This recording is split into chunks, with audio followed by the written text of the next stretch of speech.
ഏശയുടെ പുസ്തകത്തിൽ നിന്ന് 42 അധ്യായം 1 മുതൽ 7 വരെയുള്ള വാക്യങ്ങൾ. ഇതാ ഞാൻ താങ്ങുന്ന എൻ്റെ ദാസൻ, ഞാൻ തിരഞ്ഞെടുത്ത എൻ്റെ പ്രീതിപാത്രം. ഞാൻ എൻ്റെ ആത്മാവിനെ അവന് നൽകി. അവൻ ജനതകൾക്ക് നീതി പ്രദാനം ചെയ്യും. അവൻ വിലപിക്കുകയോ സ്വരമുയർത്തുകയില്ല. തെരുവീതിയിൽ ആ സ്വരം കേൾക്കുകയുമില്ല. ശതകങ്ങൾ അവൻ മുറിക്കുകയില്ല, മങ്ങിയ തിരി കൊടുത്തുകയുമില്ല. അവൻ വിശ്വാസത്തോടെ നീതി പുലർത്തും. ഭൂമിയിൽ നീതി സ്ഥാപിക്കുന്നതുവരെ അവൻ പരാജയപ്പെടുകയോ അധീരനാവുകയോ ഇല്ല. തീരദേശങ്ങളും അവൻ്റെ നിയമത്തിനായി കാത്തിരിക്കുന്നു.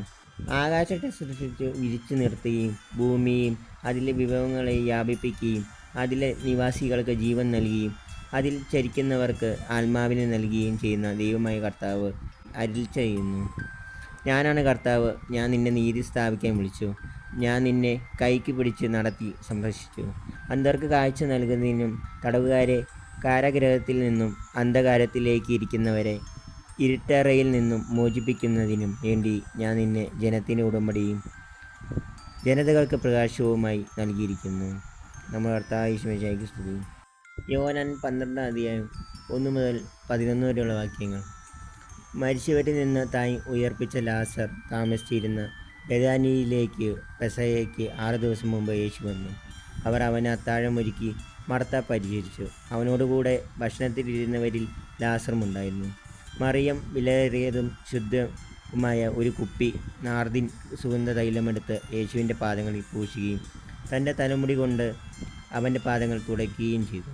തൈലത്തിൻ്റെ പരിമളം കൊണ്ട് വീട് നിറഞ്ഞു. അവൻ്റെ ശിഷ്യന്മാരിൽ ഒരുവനും അവനെ ഒറ്റിക്കൊടുക്കുന്ന എന്നിരുന്നവനുമായ യൂദാസ് സ്കറിയോത്ത പറഞ്ഞു, എന്തുകൊണ്ട് ഈ തൈലം 300 ധനാറയ്ക്ക് വിറ്റ് ദരിദ്രർക്ക് കൊടുത്തില്ല? അവൻ ഇത് പറഞ്ഞത് അവന് ദരിദ്രരോട് പരിഗണനയുണ്ടായിരുന്നത് കൊണ്ടല്ല, പ്രത്യുത അവൻ ഒരു കള്ളനായിരുന്നത് കൊണ്ടും പണസഞ്ചി അവൻ്റെ കയ്യിലായിരുന്നത് കൊണ്ടും അതിൽ വീഴുന്നതിൽ നിന്ന് അവൻ എടുത്തു ഇരുന്നത് കൊണ്ടുമാണ്. യേശു പറഞ്ഞു, അവളെ തടയേണ്ട.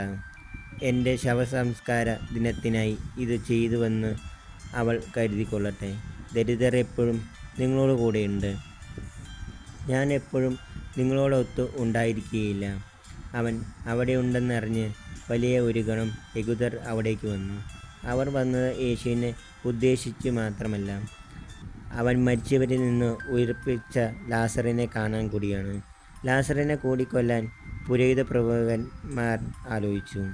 എന്തെന്നാൽ നിമിത്തം യഹൂദരിൽ വളരെ പേർ അവരെ വിട്ട് യേശുവിൽ വിശ്വസിച്ചിരിക്കുന്നു. കർത്താവായ യേശുവിന്റെ സ്തുതി.